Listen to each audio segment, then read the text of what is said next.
नमस्कार दोस्तों, अनसुनी कहानी में आपका स्वागत है। विशपाला अत्यंत रूपवती थी। उसको देखकर सौदागर के मन में पाप जागृत हुआ। उसने विशपाला के सम्मुख उसे अपनी पत्नी बनाने की इच्छा जाहिर की, पर रानी ने उसे साफ मना कर दिया। पर रानी के रूप पर मोहित हुआ सौदागर अब हर समय उसके पीछे पड़ा रहता। रानी विशपाला ने सौदागर की छेड़छाड़ से तंग आकर सूर्य देव से प्रार्थना की कि उसको अपने स्वातित्व की रक्षा करने के लिए कोट दे दे। उसकी प्रार्थना सूर्य भगवान ने सुन ली और उसका शरीर कोट से विकृत हो गया। इधर राजा हर्षवर्धन भी रोते बिलखते नदी के किनारे से चल पड़े। वह इसी आशा में थे कि यदि जहाज उस तरफ से गुजरा तो वह अपनी पत्नी को छुड़ा लेंगे। आखिर उसको जहाज का कहीं पता नहीं चला तो वह नदी के किनारे आश्रम के साधुओं के साथ रहने लगा। वह वहां पर साधुओं की सेवा करता, गायों को चरता और गायों के गोबर से उपले बनाता। वह उपले लक्ष्मी जी की कृपा से सोने के हो जाते। इस प्रकार कुछ ही दिनों में उसके पास ढेर सारी सोने की ईंटें हो गई। एक दिन वही सौदागर जो हर्षवर्धन की पत्नी को ले गया था, उसका जहाज वहां पर आया। हर्षवर्धन ने सौदागर को पहचान लिया। उसने सौदागर को ईंटें दिखाकर कहा कि यदि सौदागर उसको साथ ले चलेगा तो वह ईंटें उसे दे देगा। सौदागर ने भी हर्षवर्धन को पहचान तो लिया था, परंतु सोने की ईंटों के लालच में अपने जहाज में बैठा लिया।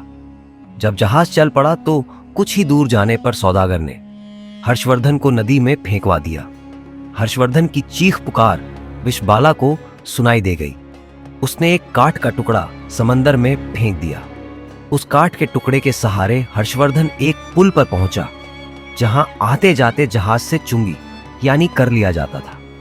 अनजान व्यक्ति को वहां देख वहां कामगारों ने उससे पूछा कि वह कौन है और कहां से आया है। तो हर्षवर्धन ने कहा कि वह एक अत्यंत दुखी आदमी है।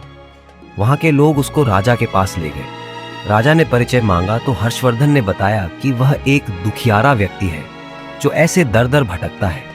उसने राजा के सामने दया याचिका कर कोई छोटी मोटी नौकरी देने की मांग की। राजा भी एक दयालु व्यक्ति था। उसने उसे वहां के बगीचे का माली बना दिया। उस राज्य के राजा के यहाँ संतान के रूप में इकलौती पुत्री थी, जिसके लिए नित्य फूलों का सुंदर गजरा बनाकर मालिन लेकर जाती थी। एक दिन राजकुमारी ने मालिन से पूछा कि आजकल गजरे कौन बनाता है, वे अत्यंत सुंदर होते हैं। मालिन ने राजकुमारी को बताया कि एक नया नौकर है जो गजरे बनाता है। राजकुमारी ने उसे देखने की इच्छा प्रकट की। जब उसने राजा हर्षवर्धन को देखा तो वह उस पर मोहित हो गई और हर्षवर्धन से ब्याह करने की हट पकड़ ली। राजा ने बहुत मना किया, परंतु जब राजकुमारी नहीं मानी तो उन्होंने लाचार होकर दोनों का ब्याह कर दिया और जंगल में एक मकान रहने को दे दिया।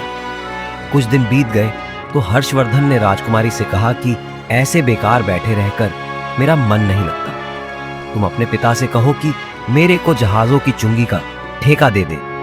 राजकुमारी ने अपने पिता से यह प्रस्ताव रखा तो राजा ने प्रस्ताव स्वीकार कर लिया। हर्षवर्धन अब आने वाले जहाजों से चुंगी लेता। ऐसे ही 7 वर्ष बीत गए।